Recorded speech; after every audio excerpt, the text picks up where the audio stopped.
रहीम नाज़रीन अस्सलाम वालेकुम, मैं हूँ इमरान वसीम। नाज़रीन, पाकिस्तान की सियासत का सबसे बड़ा सवाल, क्या आप देखने वाले जानते हैं कि वो सवाल क्या है? वो सवाल नाज़रीन ये है कि क्या इमरान खान ने अपनी सियासत का रास्ता खुद बंद कर लिया है?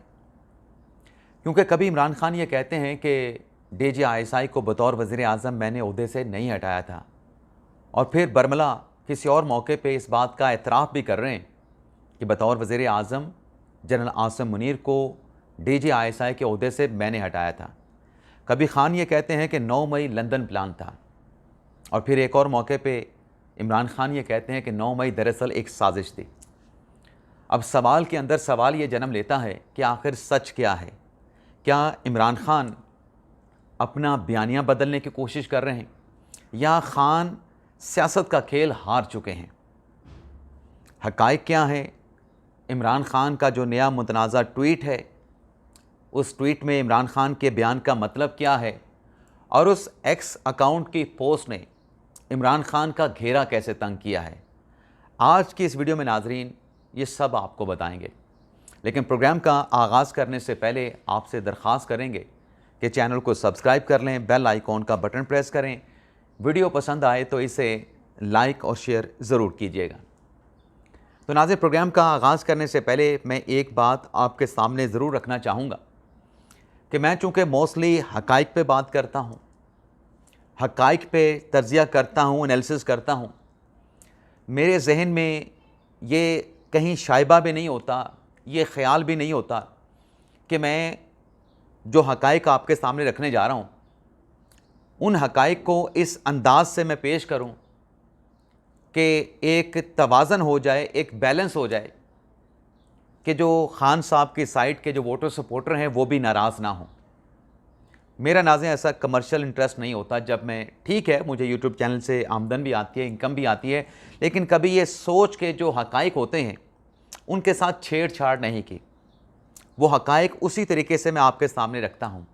हाँ, मेरा जो एनालिसिस होता है उससे आप इख्तलाफ कर सकते हैं, उससे आप इत्तफ़ाक़ कर सकते हैं, वो आपका अपना प्रोगेटिव है, वो आपका अपना फ़ैसला होता है।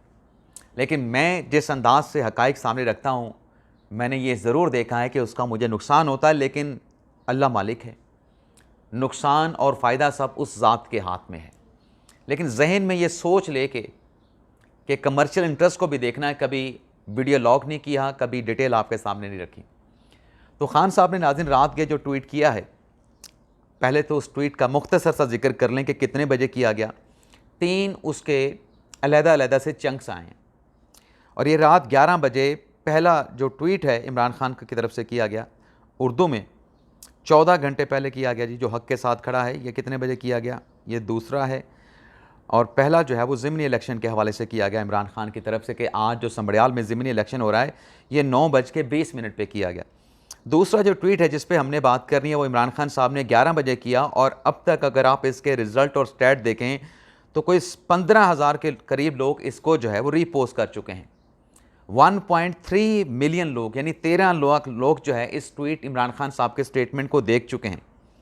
बाकी मैं जिक्र नहीं करता कि कितने लाइक कर चुके हैं, वो भी 25,000 की तादाद है। अब इसमें नाज़रीन मैं जो सबसे पहले नुक्ता आपके सामने रखने जा रहा हूँ, इमरान खान साहब ने दूसरे अपने पैराग्राफ में कहा कि 9 मई दरअसल दर हकीकत लंदन प्लान का हिस्सा था, जिसका मकसद ही मुल्क को सबसे बड़ी जमात, मुल्क की सबसे बड़ी जमात तहरीक इंसाफ को ख़त्म करना था। अब नाज़रीन यहाँ पे मैं कुछ सवाल हक़ाइक़ की बुनियाद पे रखूँगा। सबसे पहले लंदन प्लान जो हुआ था वो नवाज शरीफ की हुकूमत, जो 2013 में इलेक्शन हुए थे, मई 2013 में नवाज शरीफ वज़ीर आज़म बने थे, उस हुकूमत के ख़िलाफ़ लंदन प्लान बना था। उस लंदन प्लान के गवाहान भी मौजूद हैं। उन लंदन प्लान ने जो लंदन के किसी होटल में बैठ के खाना खाया गया, वहाँ पे बिल अदा किया गया, उसकी रसीदें भी उसके पास हैं। उसमें एक एंकर हैं, एक बिजनेसमैन हैं मलिक रियाज, उनका भी नाम आता है, परवेज़ इलाही साहब हैं। एंकर का नाम मेरे ज़हन में नहीं आ रहा, वो एंकर का नाम मैं आपको ज़रूर बताता, वो मूछे वाले जो हैं, खरा सच वाले, मुबशर लुकमान। और उनके साथ कुछ और भी लोग मौजूद थे कि लंदन में जब नवाज शरीफ की हुकूमत के ख़िलाफ़ प्लान किया गया, तो हम किस होटल पे बैठे थे, उस मीटिंग में कौन कौन मौजूद था। तो ये सबसे पहले लंदन प्लान नवाज शरीफ की हुकूमत के ख़िलाफ़ बना, जिसका इमरान खान साहब भी हिस्सा थे। अब खान साहब 9 मई को लंदन प्लान कहते हैं, तो खान साहब बता दें कि ये लंदन प्लान कब बना, इसका गवाह कौन है, इस प्लान में कौन कौन शामिल थे, और इस लंदन प्लान की पहली मीटिंग कहाँ पे हुई, लंदन में किस जगह पे बैठे। जिस लंदन प्लान में खान साहब शामिल थे, जिस प्लान के मुताबिक नवाज शरीफ की हुकूमत के ख़िलाफ़ धरना स्टेज किया गया, लॉन्ग मार्च स्टेज किया गया, खान साहब भी बता दें। अब खान साहब माजी में क्या कहते रहे नाज़रीन, अब कहते हैं लंदन प्लान है, कभी कहते हैं फॉल्स फ्लैग ऑपरेशन था, कभी कहते हैं कि ये हमारे ख़िलाफ़ एक साजिश थी। लेकिन माजी में बानी तहरीक इंसाफ इसी लंदन प्लान के हवाले से ख़ुद क्या फरमाते रहे, एक छोटा सा क्लिप नाज़रीन मैं आपको सुनाऊंगा खान साहब के, उसमें 3 स्टेटमेंट हैं, ये सुने नाज़रीन। और मैं फिर से बता दूं, एक जमहूरियत में आइन हमें हक देता है कि हम पुरअमन एहतजाज कहीं भी कर सकते हैं। अगर जिस तरह मुझे कमांडो एक्शन से उठाया गया फौज ने, तो उसका रिएक्शन किधर जाना था, जिधर मिलिट्री सिंबल्स हैं उसके बाहर एहतजाज होना था ना, उन्होंने और किधर जाना था। अगर पुलिस उठाती तो पुलिस स्टेशन जाते। मुझे जो आज सवालों से चीज यहाँ पे नाज़रीन मैं रोक के आपको कहना चाहूँगा, खान साहब कह रहे हैं इस अपने वीडियो लॉग में कि मुझे चूँकि गिरफ़्तार किया गया इसलिए रिएक्शन मिलिट्री तनसीबात के ख़िलाफ़ किया गया, क्योंकि मुझे गिरफ़्तार मिलिट्री ने किया था। पुलिस वाले उठाते तो पुलिस के ख़िलाफ़ हमारे जो मुजाहिरीन हैं, जो वोटर सपोर्ट हैं, एहतजाज करते। तो ये लंदन प्लान कहाँ से आ गया। खान साहब तो अपना प्लान बता रहे हैं कि पुलिस वाले उठाते तो पुलिस के ख़िलाफ़ एहतजाज करते, मिलिट्री वाले ने उठाया तो मिलिट्री वालों के ख़िलाफ़ एहतजाज करते। तो लंदन प्लान कहाँ से आ गया और साजिश कहाँ से आ गई। अगला नाज़रीन जो मैं आपको क्लिप सुनाने जा रहा हूँ, मुख्तसर सुनाऊंगा, उसमें बड़ा एक अहम नुक्ता है जो आपके साथ मैंने डिस्कस करना है। मुझे कहते जी आपके लोग क्यों गए वहां, कंटोनमेंट में क्यों गए, तो फलानी जगह क्यों गए, आपने पहले से तैयार किया हुआ था। मैंने उनसे पूछा कि जब मुझे कमांडो एक्शन से उठाया जा रहा है वहां, तो किधर जाना था लोगों ने प्रोटेस्ट करने। तो उसकी बातों से मुझे ये लगा कि आपको पुरअमन एहतजाज करने की इजाजत नहीं है कहीं जीएचक्यू के सामने या कंटोनमेंट के सामने। मुझे बताएं आइन में किधर लिखा हुआ है, कहीं आइन में लिखा हुआ है तो मैं मानूं कि मैंने कानून तोड़ा है।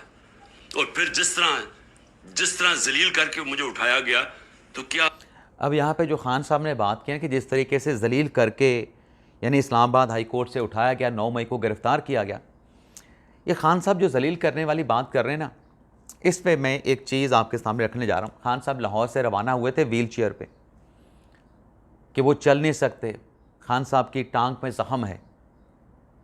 लेकिन जब 9 मई को गिरफ़्तार हुए, जब रेंजर ने पकड़ा, जिसको नैब ने बुलाया था, एक्चुअली तो इमरान खान साहब की गिरफ़्तारी नैब के केस में थी और नैब ने वजारत दाखिला को लेटर लिखा था कि हमें रेंजर फराहम करें।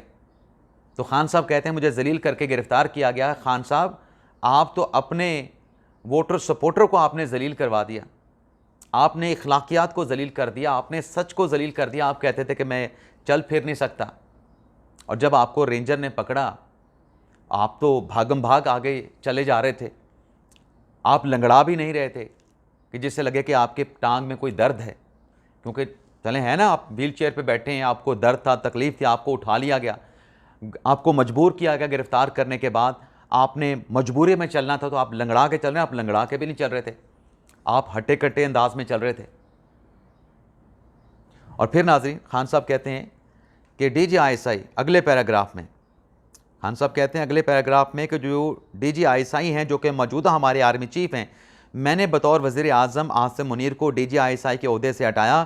तो आसिम मुनीर ने अपने ज़राए से बुशरा बीबी तक रसाई की कोशिश की कि मैं इस हवाले से आपसे बात करना चाहता हूँ। यानी इमरान खान साहब ने हटा दिया तो आसिम मुनीर साहब ने बुशरा बीबी साहबा के साथ रब्ता किया कि मैं आपके साथ बात करना चाहता हूँ, जिस पर बुशरा बीबी ने साफ इनकार कर दिया। अब आसिम मुनीर बुशरा बीबी साहबा के ख़िलाफ़ तो सबूत लेके गए थे, बुशरा बीबी साहबा के ख़िलाफ़ भी इकट्ठा किया गया जो पलंदा था, जो डॉक्यूमेंट्स थे या जो भी चीज़ें थी आपके सामने रखी गई थी। तो जब आपने उन सब शवाहिद को नहीं माना तो फिर उन्होंने बुशरा बीबी साहबा के पास क्यों जाना था। वो दिमाग से फारिग तो नहीं थे, DGISI थे, कि जिसके खिलाफ सबूत लेके गया हूं और जिसके पास लेके गया हूं वो अगर नहीं मान रहा तो जिसके खिलाफ सबूत हैं उससे रब्ता करने का फिर क्या फ़ायदा है? इसकी कोई नाज़िम मंतक नहीं है। बेरब्त खान साहब के इल्ज़ाम है और मैं इसको साबित ऐसे करूंगा कि खान साहब का ये जो रात का पोस्ट है, इस पोस्ट से कोई 2 साल पहले 21 मई 2023 को इमरान खान ने रात 7 बज के एक ट्वीट किया था जिसमें खान साहब ने लिखा था कि the article claim that I had made general Asim Munir resign, कि मैंने उनको रिज़ाइन करवाया था या उनको ओहदे से हटाया था as a DGISI because he had shown me my wife Bushra Begum corrupt cases. Khan sahab कहते हैं कि जो आर्टिकल लिखा गया इसमें दावा किया गया है, आगे इमरान खान ये लिखते हैं दिस इज़ कम्प्लीटली फॉल्स, ये गलत है कि मैंने DGISI को ओहदे से हटाया था और वो मेरी बेगम बुशरा के खिलाफ कोई शवाहिद करप्शन के लेके आए थे। खान साहब कहते हैं this is completely false, neither did Asim Munir show me any proof of my wife corruption, not did I make him resign because of that, कि ना उन्होंने सबूत दिए थे और ना मैंने उनको ओहदे से हटाया था। तो खान साहब का ये जो स्टेटमेंट है जो कि 2023 का है, 21 मई 2023 का, इसको सच माना जाए या फिर इमरान खान साहब ने जो रात जो पोस्ट किया है जो कि उनके अकाउंट से किया गया है, कैसे कोई इनकार कर सकता है? इमरान खान साहब ने नहीं कहा, ये इमरान खान साहब नहीं बताते, ये जो भी बताते हैं हम सबको मालूम है। इमरान खान साहब के सोशल मीडिया के मैनेजर तक ये रिपोर्ट, ये डिटेल कैसे पहुंचती है, ये सब जानते हैं। तो खान साहब की कौन सी बात को माना जाए कि ये सही कह रहे हैं, ये गलत कह रहे हैं? खान साहब ने और भी बातें की जिसमें खान साहब ने कहा कि अब्दुल लतीफ़ जो चित्राली हैं, हमारे MNA हैं, उन्हें झूठे केस में सज़ा सुना दी गई। खान साहब, पुलिस स्टेशन के ऊपर अटैक हुआ है और ये सज़ा अब्दुल लतीफ़ चित्राली MNA को मिलिट्री कोर्ट से नहीं सुनाई गई। आप खुद कहते थे कि मिलिट्री कोर्ट में ट्रायल नहीं हो सकता, इनका आम अदालतों में ट्रायल किया जाए, तो आम अदालत, आम फौजदारी अदालत में उनका ट्रायल हुआ है और पुलिस स्टेशन पे हमला करने के ऊपर उनको सज़ा सुनाई गई है, वो डिस्क्वालीफाई हो गए हैं। तो खान साहब इस बात पे भी आप, अब वो पहले वाला आपका मौक़िफ़ नहीं, ATC अदालत ने सज़ा दी है। क्या थाना तरनोल पे हमला नहीं हुआ था 9 मई के वाक़े में? और फिर खान साहब कहते हैं कि मैं जेल से जो एहतजाजी तहरीक शुरू करने जा रहा हूँ, जेल से उसकी क़यादत करूँगा। अब उसमें अगर हम हक़ाइक़ पे बात करें तो जेल में बैठ के खान साहब से पार्टी नहीं चलाई जा रही। खान साहब उस एहतजाज की क़यादत कैसे करेंगे? कर लें खान साहब एहतजाज की क़यादत, सरबराही कर लें, मुझे क्या एतराज़ हो सकता है, लेकिन मैं तो एक हक़ाइक़ आपके सामने रख रहा हूँ। और फिर अली ज़फ़र साहब को इस एहतजाज का प्लान बनाने का टास्क सौंपा है। अली ज़फ़र साहब का सियासी मामला से कितना ताल्लुक़ है? वो अमली तौर पे सियासी मैदान में कब आए हैं? वो भी एक लॉयर थे ना, 3, 4, 5 साल का अरसा ही है ना। वो क्या एहतजाजी प्लान बनाएंगे? माशाल्लाह अली ज़फ़र साहब की जो तबीयत है वो तो मुज़ाहमत की सियासत वाली है ही नहीं, वो तो मुज़ाहमत की सियासत वाली उनकी तबीयत है। और फिर खान साहब कहते हैं कि हमारी पार्टी में ऐसे लोग मौजूद हैं, ऐसे किरदार मौजूद हैं जो विकेट के दोनों तरफ खेलते हैं, जो सामने नहीं आते एहतजाज के मौके पे। तो ये इस एहतजाज का नतीजा क्या निकलेगा? और फिर खान साहब ये दावा करते हैं कि स्पीकर कौमी असम्बली अय्याज सादिक के खिलाफ तहरीक अदम एतमाद लेके आएंगे। खान साहब, अगर आपके पास नंबर मौजूद हैं तो आप स्पीकर के खिलाफ अदम एतमाद की तहरीक क्यों लाना चाहते हैं? आप अदम एतमाद की तहरीक वज़ीर आज़म के खिलाफ लेके आएँ, आप वज़ीर आज़म को ओहदे से हटाएं, स्पीकर को ओहदे से हटाने से आपको क्या मिलेगा? आपके पास नंबर हैं तो अपना वज़ीर आज़म बनाएं। और फिर खान साहब कहते हैं कि मखसूस नशिस्तें हमसे छीनने की कोशिश की जा रही है। यानी खान साहब ने जो 11 रुकनी बेंच बैठा है, जो कि एक्चुअली 13 रुकनी बेंच था, 2 जजेस ने अपना फैसला दे दिया, उन 11 जजेस को भी इमरान खान साहब ने निशाने पे रख लिया। अब यहाँ पे भी अगर हम हक़ाइक़ की बात करें तो खान साहब ये बता दें, क्या आपने इलेक्शन कमीशन में PTI की तरफ से मखसूस नशिस्तें मांगी थीं? क्या पेशावर हाई कोर्ट में तहरीक इंसाफ ने मखसूस नशिस्तें मांगी थीं? क्या सुप्रीम कोर्ट में तहरीक इंसाफ ने मखसूस नशिस्तें मांगी थीं? क्या तहरीक इंसाफ सुन्नी इत्तेहाद कौंसिल ने मखसूस नशिस्तों की जो फ़हरिस्त होती है, जो कि इलेक्शन प्रोग्राम के मुताबिक पोलिंग से पहले आपने जमा करवानी होती है, क्या आपने वो फ़हरिस्त इलेक्शन कमीशन में जमा करवाई थी? नहीं कराई थी। अब नाज़रीन, मसला क्या है? मसला नाज़रीन ये है कि इमरान खान साहब जो हैं, वो तैयब बलोच साहब एक बात करते हैं, सहाफ़ी हमारे दोस्त हैं, वो कहते हैं कि जब इमरान खान साहब को जो पॉलीग्राफिक टेस्ट करवाने का हुक्म दिया गया अदालत की तरफ से, तो ये सूरत हाल ऐसी है कि एक तरफ झूठ बोलने वाली मशीन है और दूसरी तरफ झूठ पकड़ने वाली मशीन है। तो ये बड़ा सख्त मुकाबला है, एक तरफ वो मशीन है जिसने झूठ पकड़ना है और एक तरफ वो इंसान है जो कि झूठ बोलने की मशीन है। तो कैसे ये पॉलीग्राफिक टेस्ट हो सकता है? ये तैयब बलोच साहब की बात मैं आपके सामने रख रहा था। लेकिन आज में बज़ाहिर ऐसा लग रहा है ना कि जो बुज़ुर्ग कहते हैं, सियाने कहते हैं, बड़े कहते हैं कि जो सच है वो आपको आज़ाद कर देता है। सच आपने एक ही मर्तबा बोलना होता है, आप ज़हनी तौर पे हर तरीके से आदाज़ हो जाते हैं।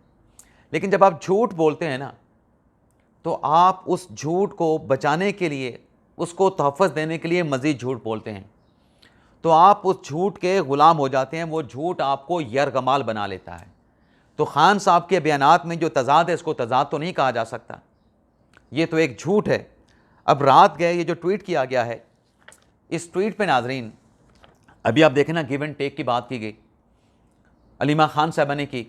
ये सारी फीड भी मुबैना तौर पे जो पोस्ट इमरान खान साहब के अकाउंट से किया गया है, ये भी मुबैना तौर पे इमरान खान साहब की बातें सुन के अलीमा खान साहबा उनकी सोशल मीडिया की टीम को बताती हैं।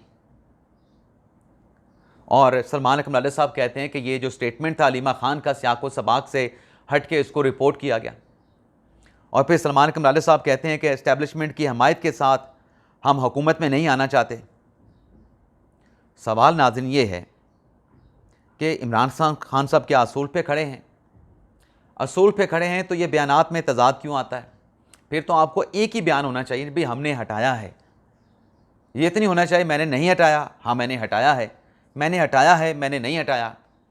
9 मई फॉल्स फ्लैग ऑपरेशन था, 9 मई साजिश थी, 9 मई लंदन प्लान था, और फिर ये कहना कि 9 मई तो इसलिए हुआ कि मुझे मिलिट्री ने गिरफ्तार किया था, तो मिलिट्री के ख़िलाफ़ हमारे लोगों ने एहतजाज किया।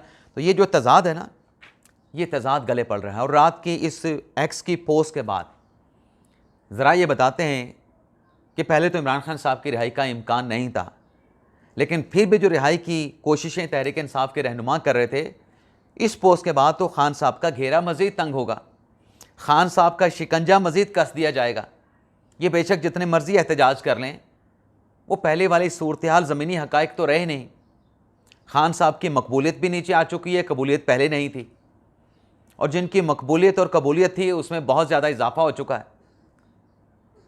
तो ये नाज़रीन आज का हमारा वीडियो लॉग था, जो खान साहब का दरअसल एक्स का पोस्ट था, उसका हमने पोस्टमार्टम किया है। इजाज़त चाहते हैं नाज़रीन, अल्लाह हाफ़िज़।